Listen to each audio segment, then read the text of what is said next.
সারাক্ষণ কেমনে জানি ড্যাপ করে তাকায় থাকেন। আমি তো চায় থাকি না, আপনার মায়াবী হাসি আমার চোখ দুটারে টাইনা নিয়ে যায়। আপনি কি আমার প্রেমে পড়ছেন? জানি না, সত্যি কথা কন তো। আমি বাসের হেল্পার, আপনি শিক্ষিত মাইয়া, আপনারে ভালোবাসুম মনটা খুব করে চাইলেও না সাহস পাই না। ভালোবাসতে হলে কিচ্ছুর দরকার হয় না, শুধু একটা মন থাকলেই হয়।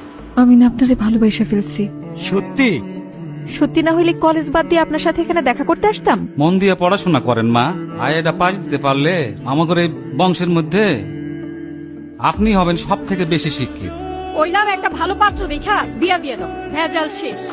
আবার অম্মা আমার বিয়ে নিয়ে পড়ে আসো। আমি ইন্টার পরীক্ষা দিয়ে বিশ্ববিদ্যালয়ে ভর্তির জন্য প্রস্তুতি নেব। আপনি এই সময় এখানে? কাল দেখা হইব না, তাই কইতে আইলাম।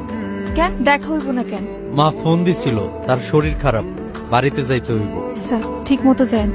মা তোমারে কইছি না একটা মায়ারে খুব পছন্দ করি, আমি তারই বিয়ে করব। তোর যারে ভালো লাগে তুই তারেই নিয়ে আয় রে বাবা। হ্যালো, কি করেন আপনি? কিছু না, খাইয়া এসে ফোনটা দিলাম আপনারে। আপনারে না খুব দেখতে ইচ্ছা করতেছে। সইলা আসেন। কোথায় আসো? পূর্বপাড়া খেজুর বাগানের সামনে। এখনই আসি? আপনার কি মাথা ঠিক আছে? এত রাতে আমি কেমনে আসবো? আপনি বরং কাল বিকালেই আসেন। কেউ দেখে নাই তো? না, আমার শরীরে এখন কেমন আছে? মার মনে হয় আমারে দেখতে মন চাইছিল, তাই ফোন দিছে।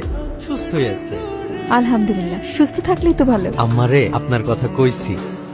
আম্মা কি বলছে? আম্মা তো তোমারে দেখতে চাই। আমি কইছি একেবারে বউ কইরা তারপরে নিয়ে আসম। তুমি এখানে আসছো কেন? কেউ দেখা ফেললে কি হবে?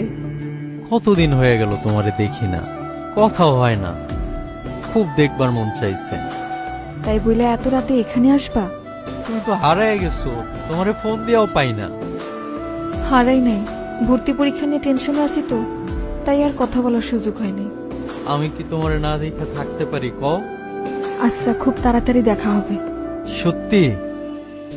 সত্যি। এখন তুমি যাও।